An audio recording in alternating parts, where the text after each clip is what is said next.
This is the Lean Construction Blogs Podcast, a podcast dedicated to stories, case studies, and lessons learned of applying lean construction from around the world.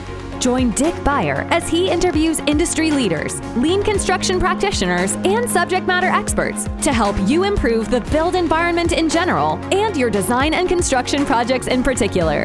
Advance your lean journey and bring your continuous improvement efforts to the next level. Let's get started.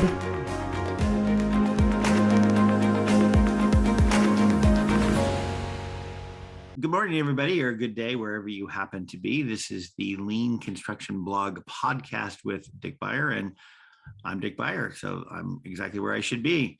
Today, we are having a great visitor, one of my closest friends. This is the only person I know in the world that talks faster than I do. So we can probably talk for 45 minutes and get about an hour and a half worth of podcast time in. So if you may know her as the queen of prefab, you just may know her as Amy Marks, as I do. So welcome, Amy. Thanks so much for joining us this morning or this afternoon. Thanks for having me, Dick. Yeah, I'm pleased to have you, because every time we do one of these workshops together, we always think about, wow, this is just a podcast waiting to happen. So I know. Now we're making it happen. So, I love it. Yeah, so thanks for joining us. You are going to be episode number 10. You would have been episode number 2, but your schedule is so busy that I'm always a 10, Dick. That's all you got to know. I'm a 10. It's perfect. A 10 works out well. He's a dime. That's what they say. So I've known you for probably 10 years, since we were up in Portland together doing that crazy thing. And in the 10 years, you and I were both trying to sell our companies to somebody, and we both succeeded somewhere along the line, which is really crazy. But tell us a little bit about your background, because I think you've got a really interesting history and background. Yeah, I mean, it depends how far you want to go back.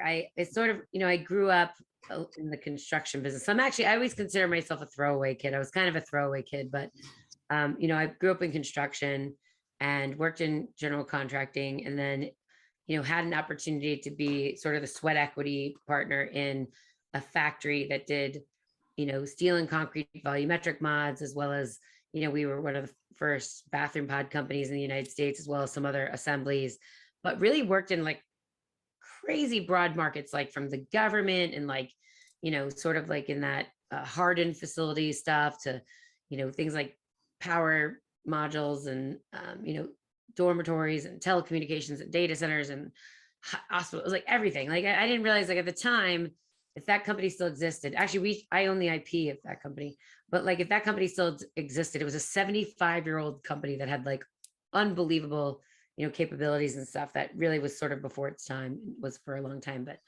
and then after that, I decided that, every problem looked like a nail because I was holding a hammer of what I knew how to build.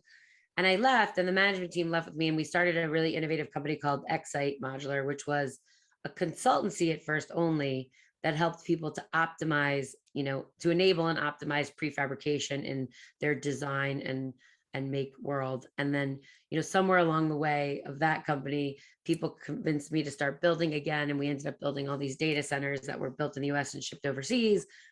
And my evolution really became to Autodesk. This whole Queen of Prefab thing, which has, a crazy big social media following, and we've worked with a lot of customers. They came to ask me about my opinion on their strategy at the time. And that's a funny story in and of itself, and that's how I ended up here at Autodesk, really. Well, that is so cool. You and I met when we were working with some giant chip manufacturer, trying to help them rethink the way that they built their facilities. And I remember that this was like a $2 billion facility. Yep. And they had looked at two parts of it. One was to go out to the world and see if they could get marketing materials agreements that could really drive down costs. And the other was to kind of look at the way that they did things. And we were working on the way that they did things part. And it was funny because when the costing materials guys came back after 3 years and said, really good news, we can save you 5% overall on your costs. And we spent 6 months together, co-located, doing a kind of target value design-ish kind of thing. As I remember, we took almost $800 million out of that $2 billion facility, which Don't was— tell anybody we lived together for like almost a year. It was actually almost a year. But like every other week I got to spend with Dick Byer trapped in a room. That was so much fun. And there were nights when there was alcohol involved as well, as I recall. It was definitely like, what's funny about that? I was at another job just like that. And I'll never forget, even the procurement guy was like, and we think at the projection of the future, we could save 2% off of materials. That was a different job. And that's exact. And so I was like, okay. And I could never remember his name later. And I was like, Mr. I used to call him Mr. 2%. I forgot like what, but I was like, is that what we're shooting for at the end of this lifetime, that we could save 2% off of only materials if we just get a better deal on? So I was like, I feel like we could do much better than that, but yeah. Well, that's why it's so cool to pull together a team of disparate people, because when you just get like contractors together, they're always yelling at the architects about materials, right? Yeah. And they're always thinking that the way to budget sanctity is through materials. And that experience, as well as a lot of other experiences, told me it's the way you put things together. It's how you think about putting things together, and it's the labor portion of how that stuff comes together. It really is where the cost savings are. And without sacrifice to quality. I mean, you have better quality, right? Yeah, I mean, it's funny. I think at that time, like our group at the time was really enabling in the design process and procurement process by bringing those people that had the make information, right? I don't know if you remember this, but so our whole premise when we decided to go work there was we were going to have these tiger teams, right? And these tiger teams were around these, we would ideate around what elements could be aggregated into assemblies and that could be built, in a manufacturing facility, and who would build them was another story. But, if you think about it, we were doing a lot of that stuff. We were doing basically, I call it now manufacturing informed design, but by hand. Like we were doing it by hand. And, that's always my thing about IPD. And that was IPD, like in that notion. It's like, if all we have is by hand and getting people with their mouths to come to the front of the process, like, I don't want to say my hair doesn't look as gray as yours because I dye it blonde, but we're in trouble. Like we don't have many more of us to come to the front of the process. Right. So I think I learned so much actually on that job, mostly because there was a lot of people involved in it that were very good. But also because it was very comprehensive and the timeout, it wasn't like they had to build something like the next day. So we had like a little bit of the luxury of time to think of the best way to run a process, not how much time we had to shove a process into what time we had. You know what I mean? Right. Because you're so right. You're always trying to shove a 3-day process into the next hour that you have. And if you don't think about it, and then it really is kind of a nice way of phrasing it when you say you bring the makers to the front of the design process, right? Because they don't realize that, right? When you bring them into the room, they don't realize that you're bringing them in there to contribute to how this thing is actually made. Yes. What they think that they're there for is to say, well, yeah, I guess we could do that. And you really have to poke them in the butt with a needle to some degree. It's so funny. I had somebody say the funniest, like there's 2 parts to that conversation. It's like, to me, there's just convergence happening all around this world, right? Across the silos, I always say like, that's why industrialized construction is so big now, is that this convergence has happened with process and technology and industries, but business models have really changed, right? So like we were talking about the makers, right, for a minute. So I'm like, the makers are converging too. So like you have like the building product manufacturers that make what we think of as like manufactured products that have always been manufactured. They're pressing down for larger and larger assemblies, right? And then you've got the subcontractors or even generals now that are self-performing. And even like, I mean, I know architects that are self-performing make now that are pushing up, that want to become more like manufacturers with these assemblies, right? So those 2 groups converge into the make, right? They become make. So now think about those kinds of people. Like I always like hear subs say to me, like, if you get me in early, okay, fine. What if I get you in early? What are you going to say? Like you have to have productization. You have to have products to sell and understand how we design around them, right? As opposed to like design from the inside out of the product. I always make the joke, nobody, no architect wakes up in the morning and decides they're going to design a 217.5 horsepower generator. They just don't, right? Because they come in products, right? Like, but it's funny because I do think like moving that make to the front is more than just about putting that person up there. If they don't know what to do and they haven't codified their offerings and like with products and like understanding how we design around them, how they connect, what the workflows are for them, you have kind of, you're just putting a guy in the room that like, or a woman in the room that's like, here's what we know, give me a space and I can make anything, because that's what they're used to doing, right? Like, well, and that pressure, that pressure comes specifically, I think, from the trades that are used to making stuff. Yeah. So whether it's probably more in the a mechanical trade, so that there are people that hook things together, and there are people that make things and then hook them up, right? And MEP for sure is definitely in the forefront of the makers, and some structure. Like I would say those four are definitely up there. And they're more complexity in those. So they've specialized, right? So it's like the GCs don't know how to do that anymore, really, most of them, you know? Well, and what they, yeah, so, and that really is because GCs don't perform any work, right? Like there's a general contractor, friends of mine in Chicago, McHugh, who does concrete for everybody in Chicago. Yeah. Because they figured out how to do concrete.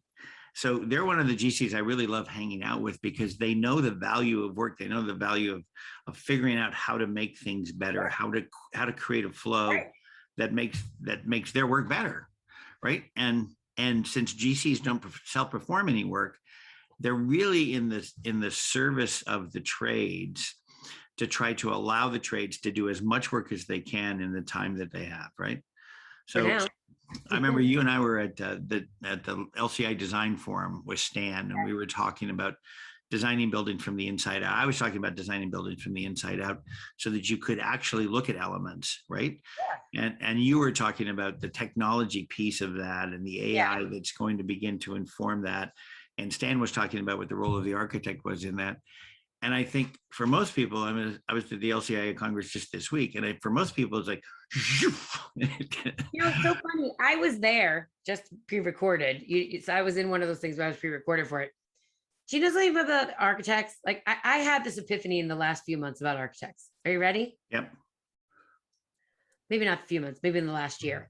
You know, I stopped saying design for manufacturing and assembly about a year ago.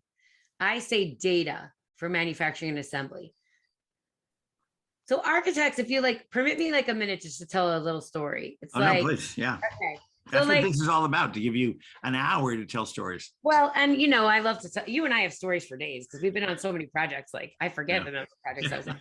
But like, so let's just take it for a minute like this. An architect needs to design an assembly. Call it anything. Call it a pump skid, whatever. I don't care, right? Call it any kind of assembly that has some sort of MEP in it to make it easier. That isn't so sexy that they could care less about, because it's not gonna.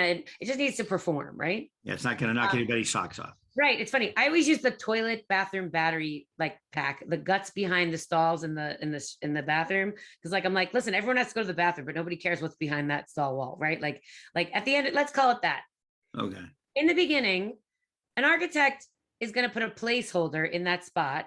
He's going to pull something off his desktop that's either a cut and paste from another job or some database that's static or something that he can manipulate to fit a space, whether, you know, whatever that is, it's a placeholder, right?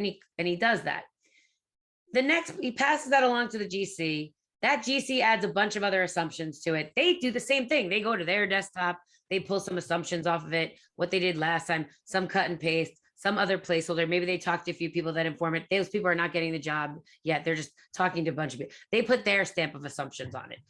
Months later, they finally pass it to that guy or gal who's going to make the toilet bathroom battery assembly.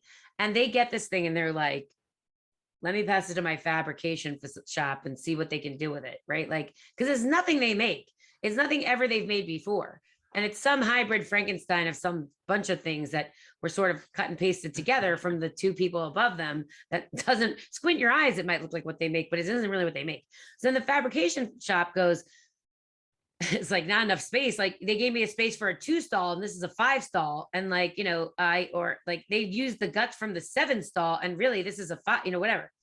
Then they kind of say, well, they do the best they can, basically. Let's be fair, right? They do the best they can in productizing something after the fact that can be made. And they send it back up to that GC where they then say, does this meet your original cost and schedule out things? And he goes, no, let me pass it back to the architect. And that guy goes, does that meet your original intent? And he goes, not really, right? And that process is called coordination meetings, right? Like after right. It goes around and around in circles. And like, so but that's not so dangerous. It becomes, unfortunately, thousands of placeholder assemblies that we're now doing coordination around, and exponentially expensive consequences. Right. And I like to say it like this. It's the worst game of telephone, like from when you were a child ever, except the phrase in the beginning was never right to begin with. So architects need to be the consumers of this data, not the generators of it, right? And they need to do it in a place that's in real life to the manufacturing constraints of what can be made. That is not generated by them, right? They don't know those things. Well, and that's why if you design the systems, if you allow the systems makers to design the system that's going to work best within the space that you have, I mean, that's really where you should start. So we just do this backwards, right? I want to argue with you. Not design it in the space that you've given them. How about ask them the space that's required for the functional performance of what you need? Actually, that's exactly what I. Right. Space is the culprit. Right. For like 50% of the time, nobody leaves enough space for what they actually is required. And so therefore, they're making some crazy thing that doesn't quite, and that's where the cost goes up. And that's where I would say like 50% of the time, space as the placeholder is the problem, right? Yeah. What if that wasn't the case, Dick? What if? Yeah. So I was talking to this guy, this professor from UC Davis, for like 2.5 hours yesterday. He's an estimation professor. Right. So I don't know how you teach estimating I don't know how you're a professor of estimation. I guess it's like, awesome. Well, I'm close to a professor. I'm estimating myself as a professor, but and we actually had a really good talk about things like when you're thinking about the building right at the very beginning, right? You've got everybody, you brought in everybody whose assumptions that you always make about them. So let's just bring all those people in so we don't have to make assumptions about it. Why do I have to bring those people in? They don't exist anymore, Dick. They don't exist anymore. They're me and you. I can't go to all those places. All right. Well, let me just throw this out to you, right? Yeah. So you have this functional program and you've got a building that has to do these 15 different things, right? Yep. And so that's a bubble diagram someplace that says these are the things it has to do. Yeah. And then you give that bubble diagram to a mechanical firm, a mechanical design build firm, and you say this is the square footage, and you're going to tell us what are the cost components that as we go into this design piece are really going to influence these things, right? So you're not designing a system that fits into any space anywhere. You're saying, given what this building is supposed to do, here's the mechanical system that's going to work best for that. So that we can do the elements that you want us to bring to, we can get the Jimmy Choo size 7 shoe. I love my shoes. To bring that in there. So we're not waiting until anything is designed. We are considering systems at the same time that we're considering how the building is supposed to function. And the building isn't even designed until all of those, until the input from those systems people is actually manifest. So it's how that input actually is, what technology captures that, and how it informs the design software that I'm super interested in now, right? Like, exactly. I think you have the somewhat of the flow, right? But I think the notion that people, and every time you have to pick your partner so that you can get the right partner to design the right system, I think is wrong. I'm being honest. I think the vision for the future that I'd like to live in is a place where you have, listen, you have things like SpaceMaker out there that do quick generative design with tech that is based on actual things. I'd like it to be more informed by actual make than it is currently. But I think that technology exists, that what you just said, the premise of what you just said scares this ecosystem because they have to pick a partner. They have to figure out different design contracts of how far they're taking it. There's a lot in there that's like very against what they do today, right? Like it's very disruptive to what they do today. And it's never getting captured as something that can be reutilized, right? Because then they go to a different partner and a different partner picks a different thing. And then their building operationally is different because the different design assist. Scratch that for a minute.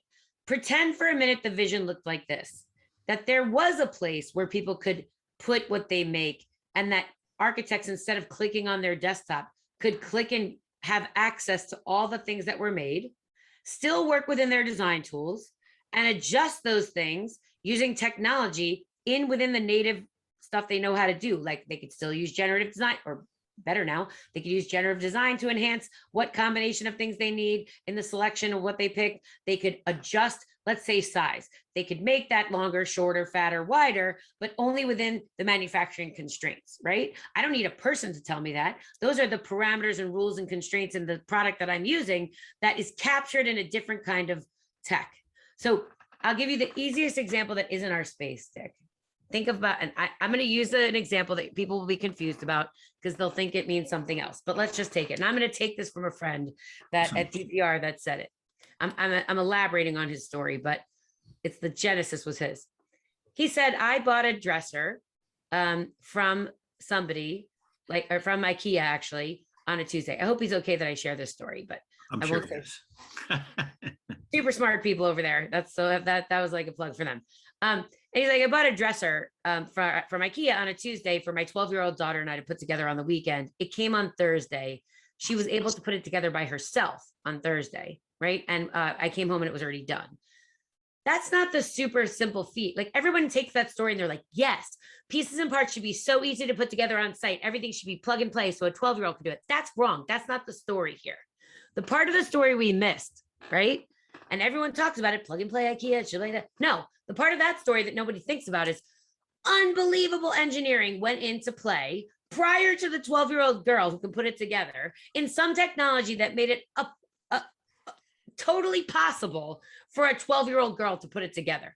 That's the hard work and tech that we don't focus on. We just go, should be plug and play. It must be the construction guys that integrate this that's wrong. It's before that when the architect and engineer, not the architect, the engineer of that product, the product engineer figured out the right pieces and parts to put in what order and what way. And I guarantee you the same expert doesn't use the same tools in order to interpret that. So it's two separate sets of tools, right? That's where we get that story wrong.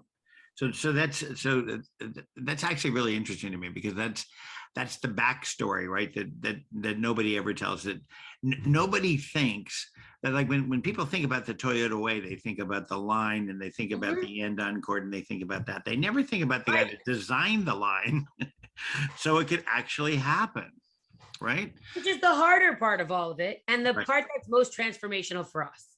And so the pushback I think that we would get from that is that people would say, well, these things are prototypes, every building's a prototype. It's not, we don't have that. Yeah. Because we don't have that. They don't have to be, but because you're right. So funny, who says that?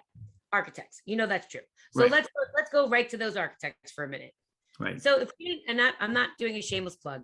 I think it was something that was really good for a lot of architects. I did this thing at Autodesk University this year called Productization and the Transformation. It's like a 10-minute little theater talk, right? So let's think about what you just said. I agree. Lots of things can be different articulations at the end of the day.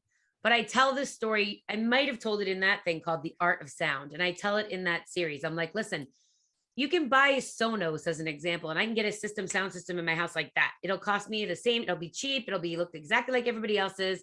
And that's what architects are worried about, right? That everything you have will look just like the same, all gray boxes, all gray buildings, all plug and play. Sure, everyone will have sound, but it won't be the art of sound, right? And that's where we want buildings to be beautiful and how we interact with them, how they fit with the ecosystem. So you do realize I could go down to my audio consultant in my town and say, in my new renovation, I would love this beautiful, sound system. And that person, architect, Reed, says, what are the parameters of what you're looking for? What tech do you want to integrate into this? What future tech do you think you'll integrate into this? How do you want the look and feel? What do you want to feel in the spaces that you're in? How big are the spaces? Do you want other things? Do you want your bathtub water to turn on when this music starts? Do you want whatever, the lighting to change? And by the way, they can put together for hundreds of thousands of dollars instead of my $8,000 Sonos buy what we want that to look like. And they never build speaker wire, and they don't build amplifiers, and they don't build speakers. But what they do, I did twice. What they do is, that's a Dick Fire one for you. What they do is I tell them, I'm never going to put ugly black speakers in my house because I love things that are white and sparkly. And they go, don't worry, we're going to make custom speakers for you that nobody in this world has that fit your decor. I've enabled and freed that architect up through productization to give me a system unlike anybody else's in the world and to customize bespoke pieces and parts because they don't have to build speaker wire, because they don't have to build speakers. They're enabled and freed and unshackled. Do you think architects want it to be data managers? They don't. They want to make stuff. Do you think anyone cares about my toilet bathroom battery thing? No. Architects don't care about that other than it works, other than it flushes and like people get to go to, and it's to code. Like maybe I'm oversimplifying. And it fits, right? And it fits. Somebody's going to bang me that they're super interested in toilet battery bathrooms, but whatever. Like I'm just saying, like use it in quotes, whatever that thing is, right? Like, and if you can productize the more complex areas where the makers have the most knowledge base, right? The makers of both the building product manufacturers and the subcontractors. If you push that to the front, all that hard engineering of the Toyota production system that then gets articulated in the line, that then gets utilized and consumed by the architect. We're making an analogy, right? Then you have a winner. But you have to have both. I'm Sheila, and I run Bob's hospital Medicare program. Right. And I need a 250 bed hospital that's got a med surge and an emergency room and a couple operating rooms. And it'd be nice to have some kind of research part there. So what I would normally do is I would put an RFP on the street. Well, I'd go to my C-suite and I'd say, this is what we need, and here's what we think the budget is. And I would expect them, because they're all, Harvard MBAs or whatever, to go through just like you. And they would go through all the numbers and they would run them and they would say, okay, so you can do that or not. But that's not what happens. So they say, oh, okay, fine. So an RFP goes on the street for a design team, and the design team comes in and they run charrettes and they, bring their little wagons by and say, these are all the things that you could do. And what would you like? And, do all the beds have to be left-handed or whatever, right? So if you're Sheila, or you're Amy now, and you've replaced Sheila in Bob's healthcare Medicare hospital thing, how do you start that project? So here's what I'm going to tell you. Starting with the project isn't the right time to start. Awesome.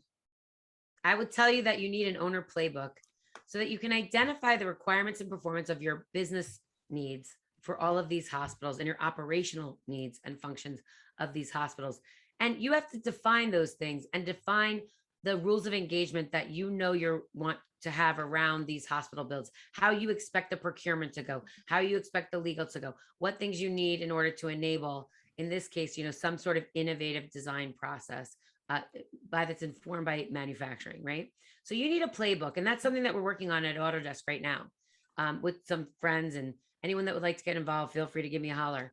But these owners need a playbook, because then you need to understand productization and how that's going to inform, like we use that art of sound.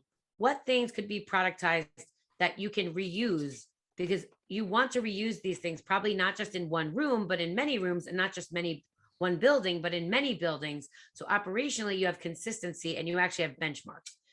So I say it starts with a playbook on what your needs are as a customer and how you want to interact with the ecosystem. And many of our big owners now are saying, just like, it's funny when we talk about the guys we used to work with back in the day, right?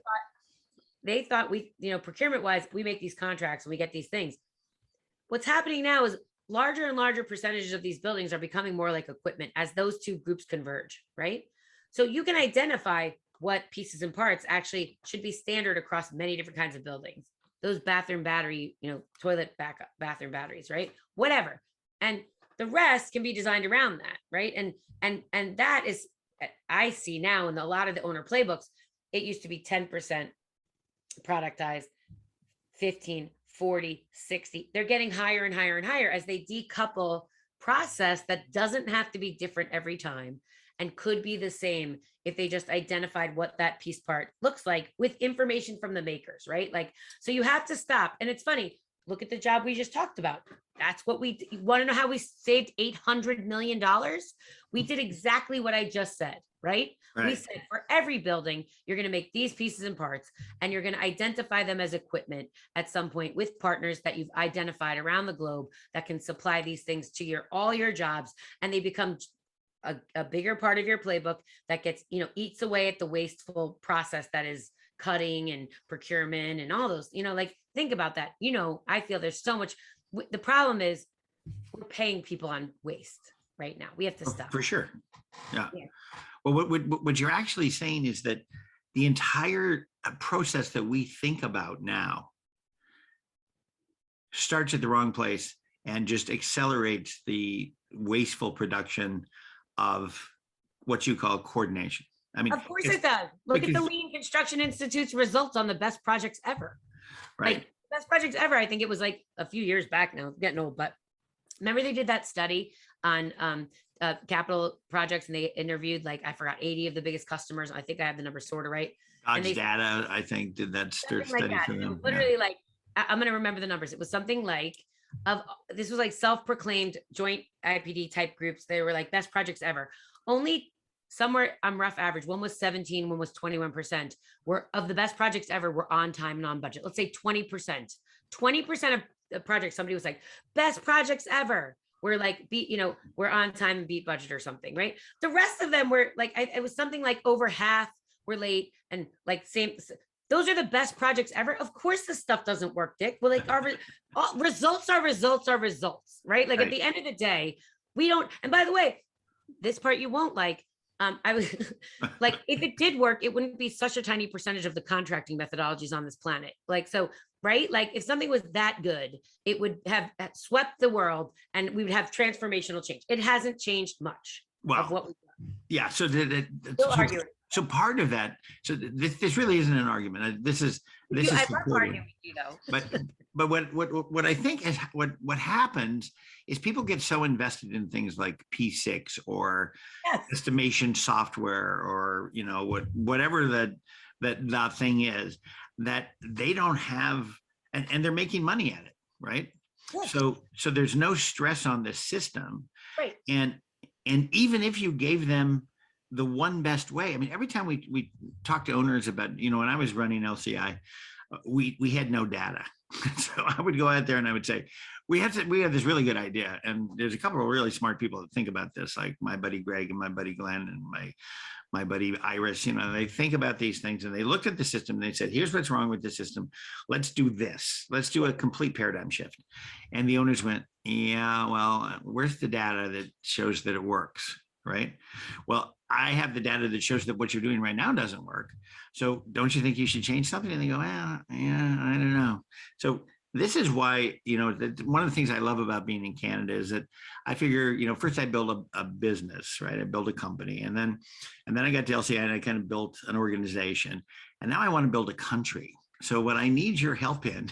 I already did Singapore. I'm coming to Canada next. Let's do Canada next. Okay, yeah, because Canada's. I've already done this once before. Let's do Canada. Canada is small enough. I love Canada. My best friend lives there, actually. I do. I know. Well, here's the funny part about it. Ready? So that goes along the notion that this hasn't already happened with owners proving it out yet. And that's not true. So look at the owner we dealt with how many years ago? 10 years ago. Since 10 years, what I call serial owners, right? At the time, I thought of them as like serial killers, right? They have large programs across the geos. They need operational consistency, like a fingerprint every time they build something, whether it's a manufacturing facility, semiconductor, hospital, whatever.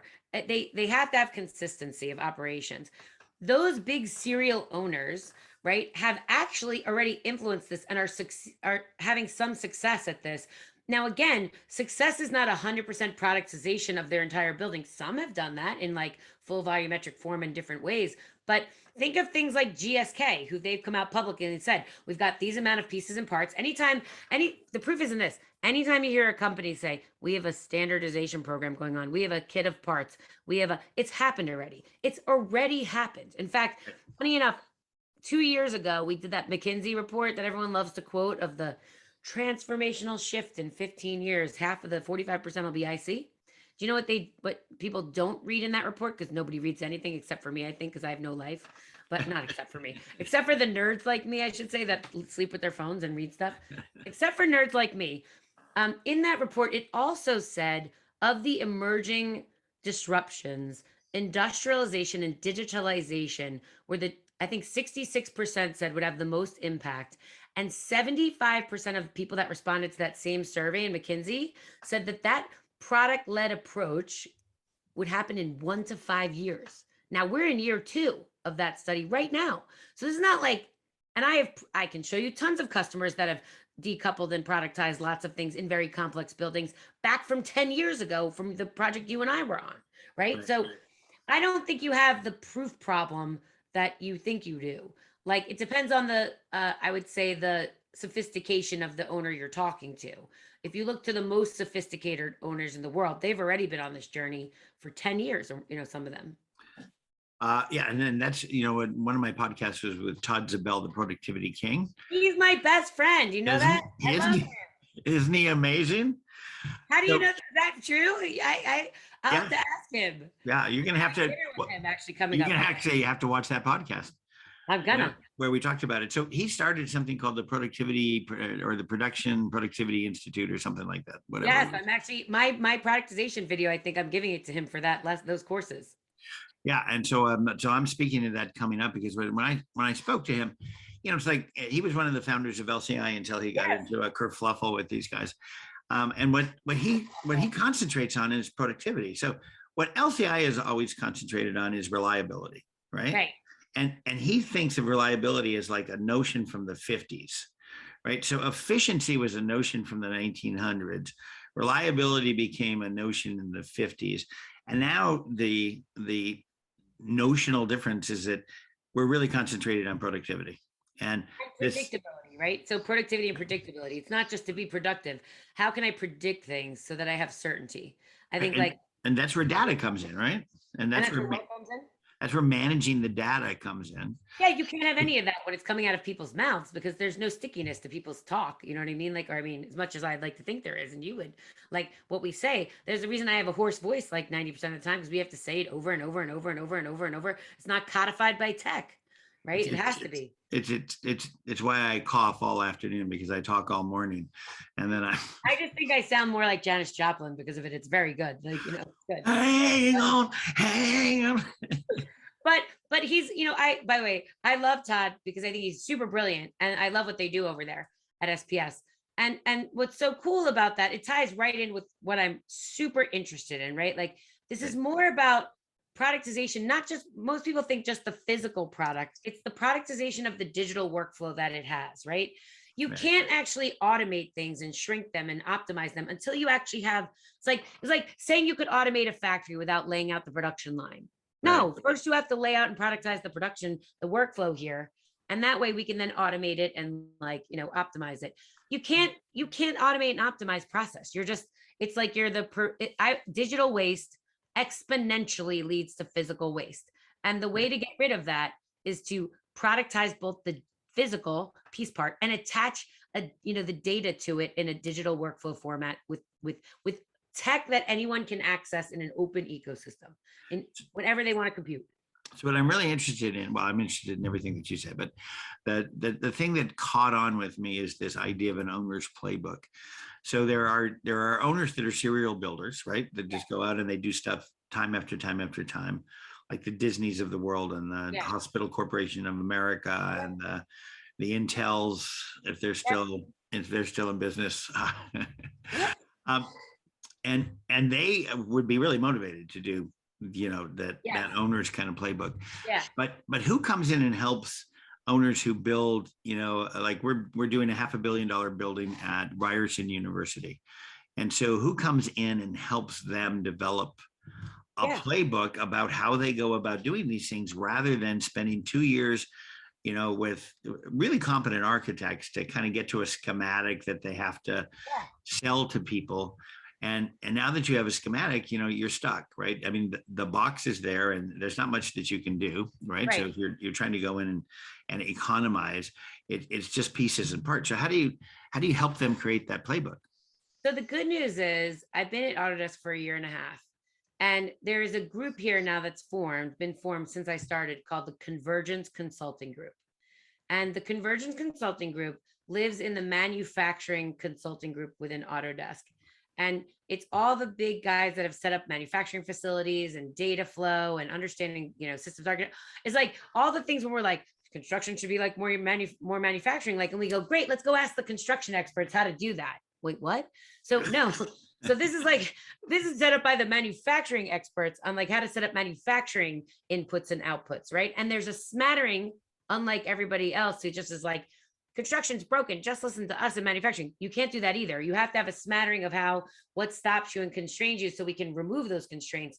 So it's a little bit of a mix of convergence consulting between, again, AEC and with manufacturing informing the process. And so that Convergence Consulting Group does more than just implementation of tech. And so a lot of people think that because it's Autodesk, it must just be tech implementation. That's not true. This is about understanding the workflows that we just talked about and productization.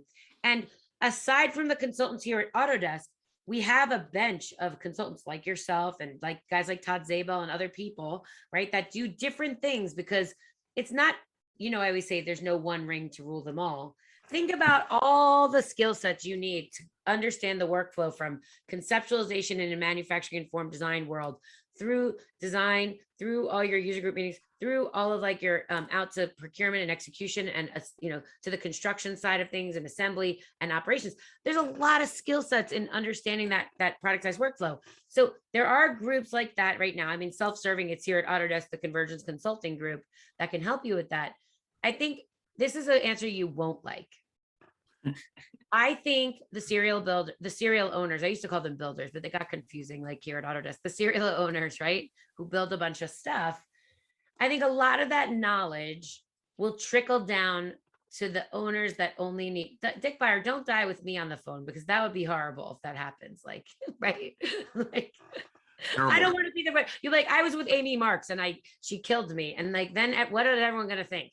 So don't die on me. So I think the answer you're not going to like is, I think a lot of the learning that's happening with these big serial owners trickles down no matter what happens. So the products that they're making for these groups become products that people enable in other one-off type, large buildings that they're doing. You know what I'm saying? I think, and that's true, because you and I have worked on things 10 years ago that we've replicated the sort of similar pieces and parts for other things that we've done. Right. And I do think that has the most impact on the people that have like one to build instead of many to build. And so it is not the best answer, because I think some of that has to trickle down and I think technology will enable that to happen faster. But I definitely think Convergence Consulting can help both on sides of that street. You know what I mean? And actually, maybe it's going to some of the associations like COA and saying, here is, this would be really useful for your community to kind of develop this playbook. So here's another great question for you. I got a call from the healthcare design org. I'm Deborah Levin, right. And I'm working with Deborah. What's that? Yeah, what's the healthcare and hospital design group or whatever? Up in Canada, it's CHMM or something like that. There's a million groups like that could be informed. Look, and it's happening now anyway. Look at what's happening in the UK with CIH. That's the same exact thing. The government has $19 billion worth of money to spend. They don't want to build buildings differently every single time. So that will help. The jobs that aren't theirs are going to benefit from all the other pieces and parts that inform those designs that can be reutilized in other things without having to reinvent the wheel. You know what I mean? And same thing. Absolutely. I was just going to actually, so I got called by one of my consultant buddies about 6 months ago, who said what they've identified in the UK. So the UK is actually, it's kind of like Canada, but it's bigger. And they've got more money, right? Well, it's bigger in like what? It's not size, like obviously, like not like land mass. Bigger in population. Bigger in population, okay. Yeah, so there's more to work with, right? Got it. Okay. So he called me up and he said they've identified 31 hospitals through COVID that just aren't functioning correctly, and these hospitals need to be renovated. They need to be fixed. And so I'm thinking, as we're talking, that what they don't need is an assessment of 31 hospitals. Say, well, you should do this here, and you should do this here, and you should do that there. What they need is that playbook to say, here is how we want to deliver healthcare in the UK. And here are the outcome, patient outcomes are determined upon facilities that can do these 7 things. And so every one of our facilities is going to do those 7 things. And we're going to think about, and they're going to do those 7 things in exactly the same way. And by doing those 7 things in exactly the same way, productizing them, got it. We can develop our plan to get those elements, those products, that equipment. We'll think about those hospitals as equipment for patient outcomes. But that's not new. Look what Digby was doing, years and years ago over at Sutter Health, and like what Kaiser Permanente had done on like, we want to do all these renovations, but we want to do them all the same way with the same kit of parts. I mean, this is not new. So I feel like in some ways, the thing that is new is it never got captured. Right. Well, it's new to some people, right? Well, yeah, it's Like, new to some people, but I mean, like, we're not capturing the learning, but for coming out of your mouth and my mouth of the people that were on those jobs, or that data lives in some siloed desktop somewhere that only those people who are experts in that have to know how to get to it and data manage what they knew from 5 years ago, some project, right? Like, that's the problem. So, and it's one of the quests that I have. Like, I want Autodesk to have a knowledge center for all these things that people have succeeded at over time. So I don't have to be like, that sounds exactly like these other 4 jobs that were successfully executed. And only I know that in my head, and only you know that in your head. Like, that's got to stop. We can't keep doing this. How old are you, Dick, now? How old do you want to say? 70. Yeah. Happy Yeah, to I'm say. 50. I'm 50 now. Like, how much longer do we want to do that? Knock wood. I mean, like, how much longer I have to be like, remember this job that we did that thing that was just like that? Like, what? Well, Why? what's really great as you get older is that Yeah. you can repeat the same conversation and not remember that you're repeating it. So that's good. But I feel your like frustration is that you have the same conversation over and over and over again. It's like Groundhog Day, right? Well, And I'm still everywhere aware you that, go. right. I'm still aware I'm having the same conversation. I know. and so it's easier for me, right? Because I'm going, That's oh, true, this is all brand new. Yeah. exactly. But no, but think about it. If you don't codify it and tech doesn't touch it and you don't know the learning frame, how can you optimize, right? So I have this whole transformation framework obsession, like Right. which is about how to get to a transformation within, not just, it has nothing to do with IC, just how do you transform your company. And I think this whole notion of Clayton Christensen's disruptive innovator's dilemma, my book's called The Innovator's Deception that I'm writing right now, because what he said you could change and the framework things change within from the bottom up chipping away is great for an industry, one industry. We're not that.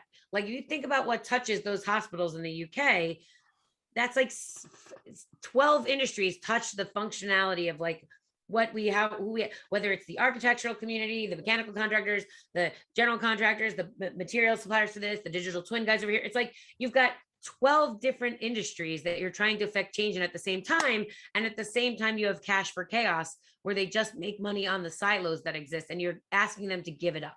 Right. We need top down pressure, not bottom up, which is the deception. Right. You know what I mean? What you actually need is somebody who says, well, I'm not paying for that anymore. Right. And if they don't pay for it, then it's not an offering in the marketplace that makes sense if nobody's going to pay for it. And you need pressure from the serial owners. You need technology that enables cross industry, cross convergence, cross workflow type, open ecosystems that allow lots of people to participate. I think of that as Forge in my head, like where we work. Right. But like, you need to have skill sets change, and you need to identify what skill sets are necessary in that group. There's like top-down organizational change that has to happen from the biggest owners, the biggest tech companies, the biggest consumers of these things, the biggest players in these areas, right? That are the stakeholders across the workflows.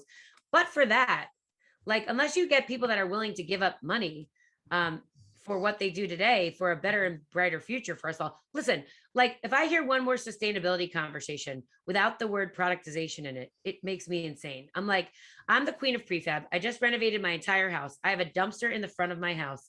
Makes me sick every day. You have $100,000 sound system built into the ceiling.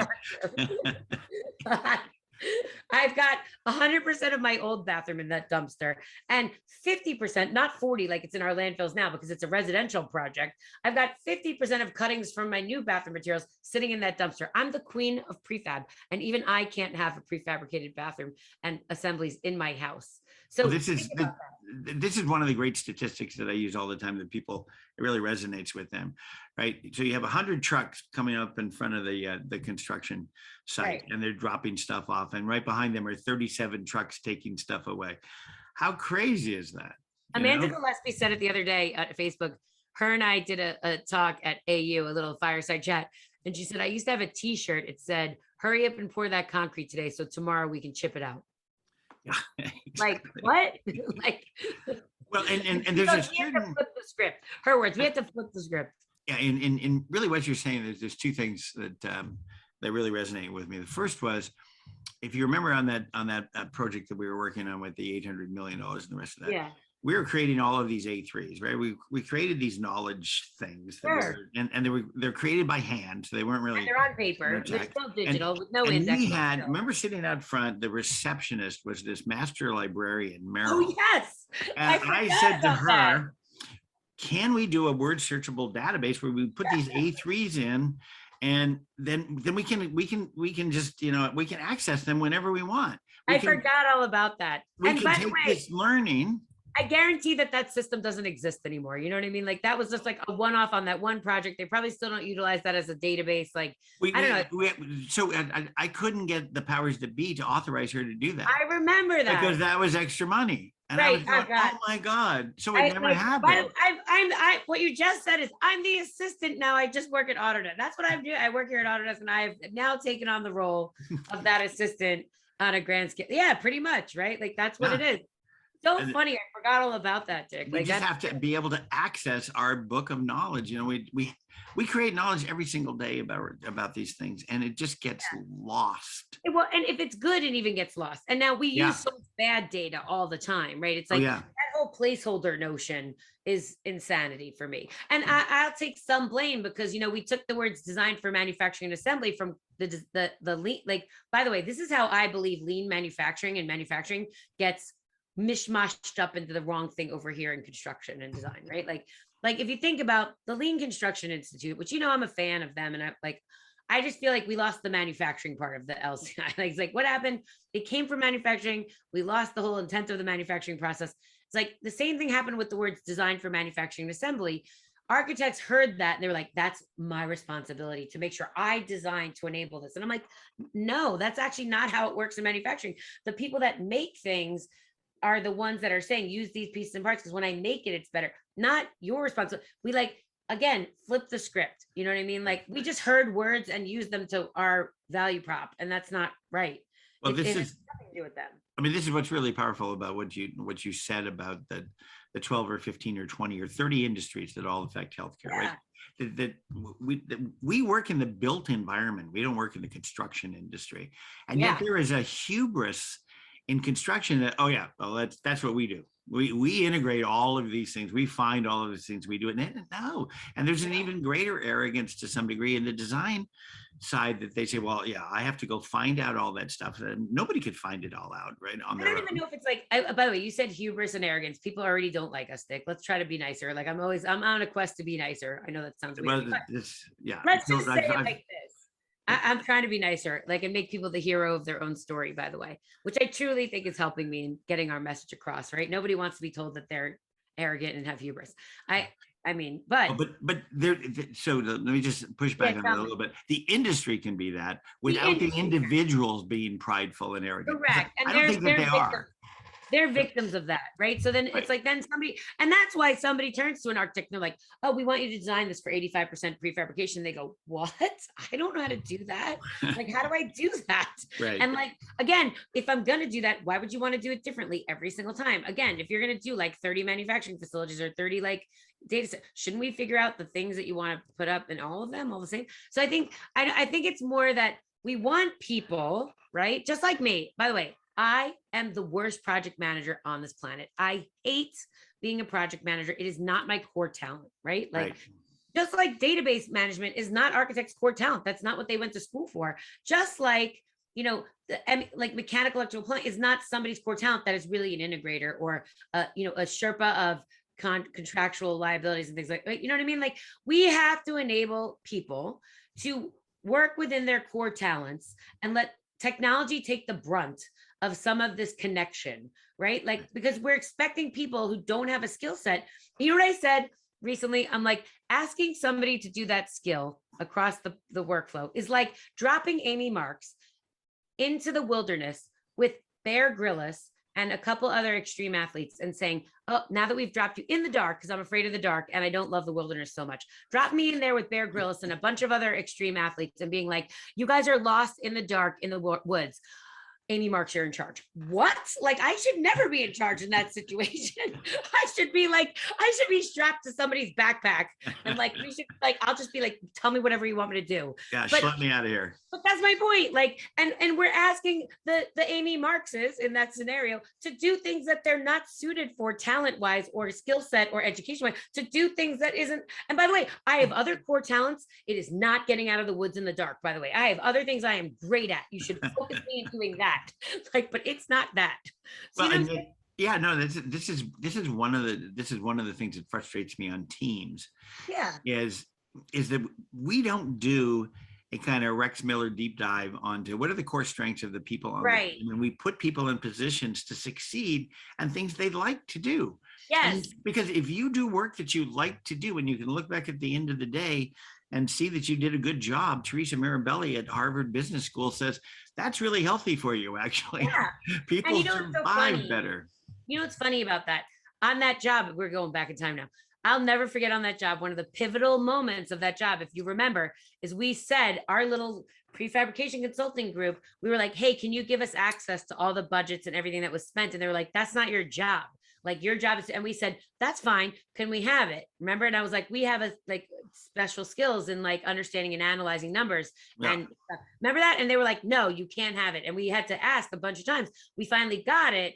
And then we had this like eye-opening like presentation to people, like, look, this is where your money is, complexity and spent. And this is the areas that have the most current prefabrication that are very efficient. And these ones have none. And and like, that wasn't our job. Like, and nobody even wanted to give us the data to do the analysis. But it was this skill that Michael had to crack that code. It was 100%. Unbelievable. Like, I remember the day that he cracked the code and everybody went, whoa, we have been using this up for years. I'm telling you, and Michael's great at that, and like still is. And like he and I remember we sat in this. By the way, I don't know if you remember this part. We did it over 2 nights. Him and I sat up in a hotel room for 2 nights. Yeah. And he said, what about this? And I'm like, here's what I'd want to know, right? Because you need sort of both sides. You need like somebody who can do the analysis, somebody who can work the spreadsheets, and somebody who can think and smell test the analysis, right? So like that's how him and I were like, our talents, right, came together always. And I'm like, okay, I want to know this and this. He's like, well, I have this data. I can give you that. I'm like, that's good. Can I have this too? And for 2 nights, that's all it was. We sat in a hotel room up for like, I don't know, 9 hours extra. And we came up with this analysis that it was, again, cracking the code, not our job. There's so many people that I talk a lot about diversity and inclusion, mostly for diverse perspectives. By the way, I've stopped saying that in industrialized construction, because we're going to standardize things and move them to factory, allow us to have less skilled labor work in our space. That's just not true. First of all, anyone that will come to our space right now that isn't from our space is probably more digitally native than any of the people that work in our space, right? They expect technology to work a certain way. They use technology a different way than we do in their everyday working lives. And they're not less skilled. They happen to have different skills than us, different perspectives that we need in this place, which is why every time I walk in a factory, somebody who's fairly young is working all the automated and robotics equipment. Inevitably, they're under 28. And they all have an iPad in front of them, or they all have their phone, and they're all making this like welding robot work, and they're all making that, right? Because they're not less skilled. They didn't come from this space. They are differently skilled than us, right? Yeah, I mean, that is such a great point. When I was a kid, I built models. I assembled stuff. I put together balsa wood airplanes with little engines on them, and I built ships in bottles, and I was an assembler of things. Right. And the people that are coming to our job sites now are gamers. They grew up in this digital world where they expect technology to work certain ways, and they try to outsmart it. Yes, I call it expected experience, by the way, that notion, and that there's been some sites about expected experience. By the way, Kaizen's worked. Let's bring manufacturing back to lean for a minute, because I want to bring this to your lean conversation. Right. The example I always loved and heard that worked is the best idea we ever had was not from any of these engineers. It was from the receptionist, like that one in that job that was like, I can.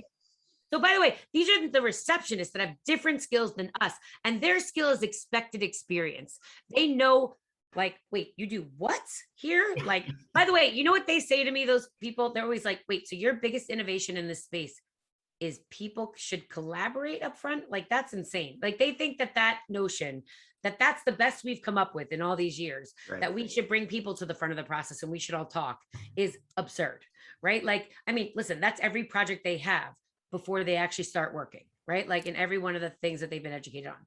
And I think, I also, I get on my soapbox about what we need in the ecosystem right now. I just came off a 90-minute moderated panel last night with United Contractors and that association. And we were talking about the fact that, listen, you have to want people in this space that are different, like that think differently, that look differently, that act differently. We happen to be talking about women at the time. And I was like, I'm so tired. Like, every time I'm on a women's panel, there's two things that make me insane, right? Now that we'll talk a little bit about diversity for a minute, it's important to me. Every time we talk about getting diverse perspectives, because that's Kaizen, right? Like, that's what I want to tie it back to. Every time you want a diverse perspective, like, you need that for success.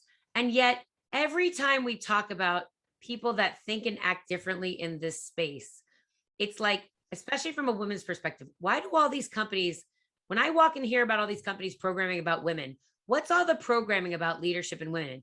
You should get your voice. You should speak up. You should get a mentor. You should have somebody who backs you when you say an idea, that they remind people it was your idea. Well, we're in a pretty rough and tumble place. You think all women don't know how to speak for themselves that wanted to come to this space? Like, first of all, that's why women of power don't stay in this space usually, because there's no programming for tough, hard-hitting, and there's less and less and less of us as we just get tired of what's going on and going to the same women's programming where they tell me I should get a mentor and lean in, right? It's like I read an article. There was like gaslighting of women in our space. You're never going to get diverse perspectives if you don't want them, right? And we need that for Kaizen and for this new future of digitally enabled connected workflows. And I would say the other part about it is, stop trying to hit my 13-year-old up for her to go into the space. She's 13. Like, there are plenty of women and people of diverse populations and diverse cultures that have no job right now with COVID.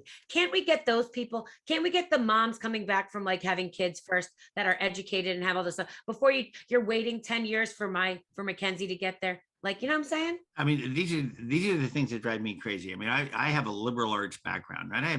I'm kind of a broad thinker. I'm pretty well read. I know a lot of stuff that's happened out there in the world, and that helps me with engineers, right?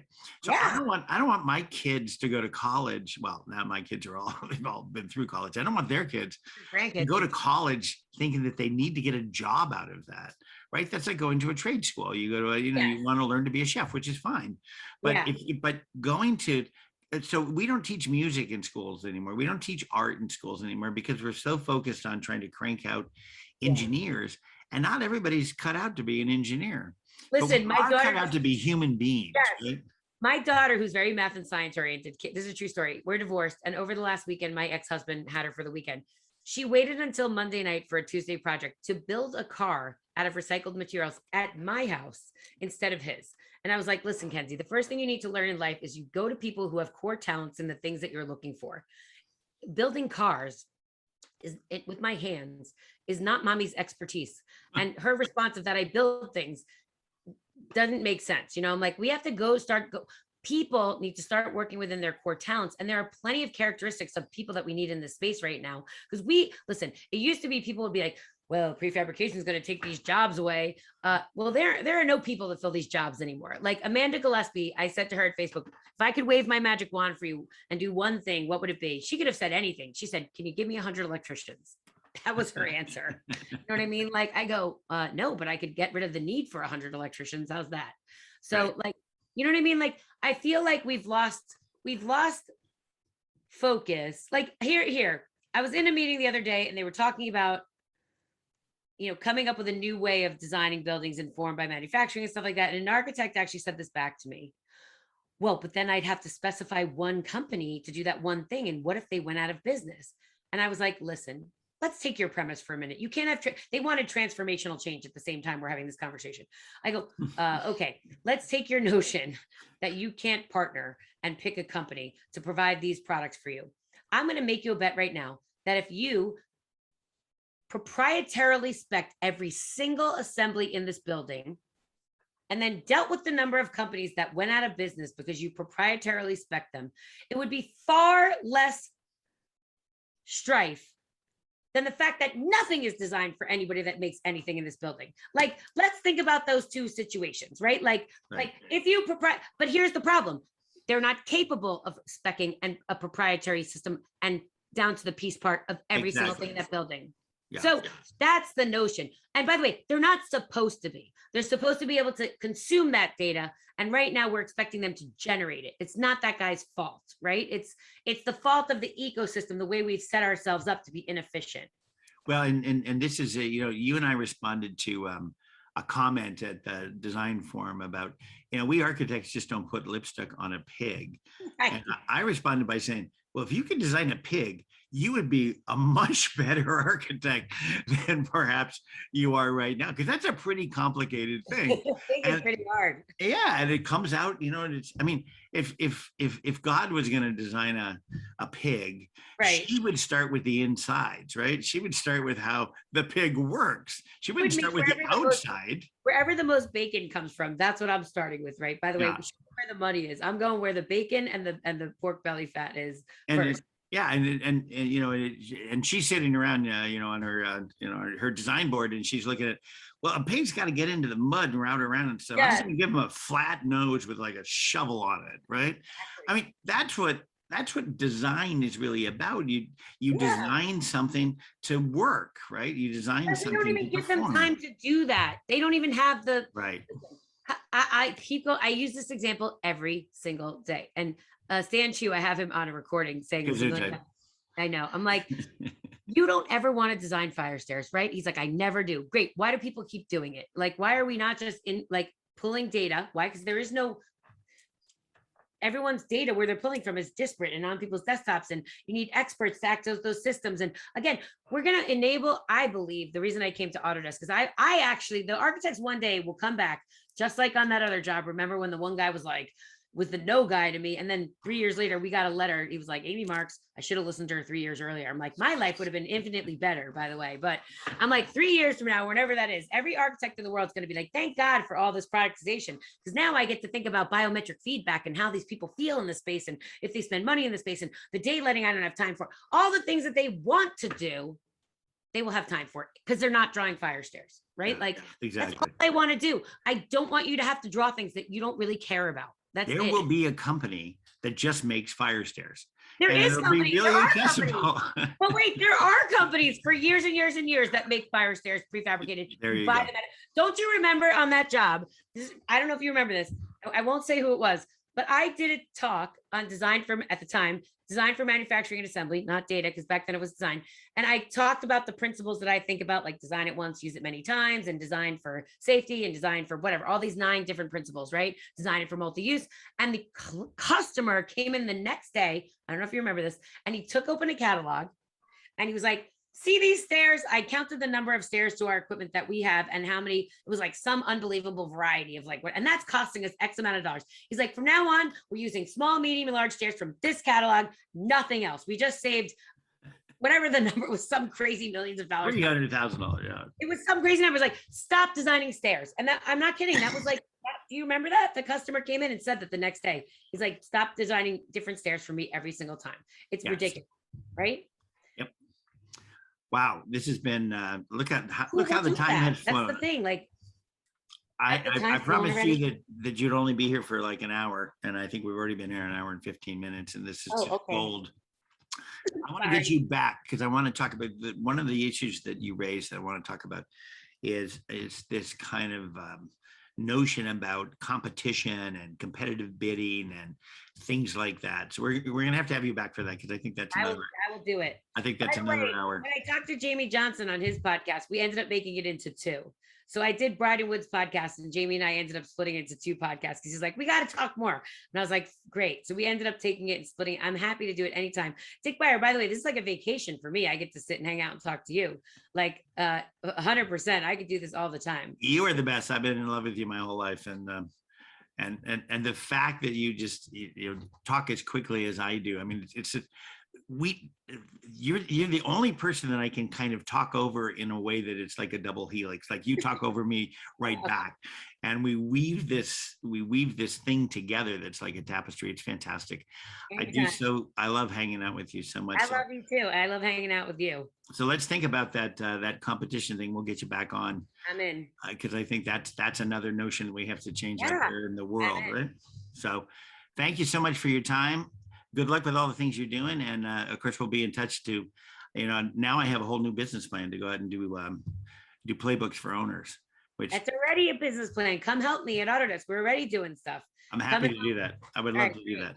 And by the way, I would like help from the best reason I came here is I want help from anybody out there that wants to start working with our owners, and that has any type of consulting that they offer in anything that happens to be unique. And we're doing that with lots of different customers all around the world. Love to have it informed by lots of great people. Well, that's fantastic. We've already had like 3,000 downloads from 37 countries. So I love it. If you're out there, just write amymarks@change.com and you will be just perfect. Check out my YouTube playlist at Autodesk. I think our Queen of Prefab has like over 3 million views in the last like few months. So you're killing me. Here I am. Come and check us out. We have a 4th episode coming out. I got to get Dick. I got to get you on one of my things out there for sure. I just feel like, I'm the teardrop trailer on the back of your train. It's just unbelievable. It's fantastic. I'm always there with you. I got you, Dick. You just keep coming with me. Like you're the best. Thanks, right, Amy. Take care. Let's do this soon again. All right. Bye. Hey, thanks so much.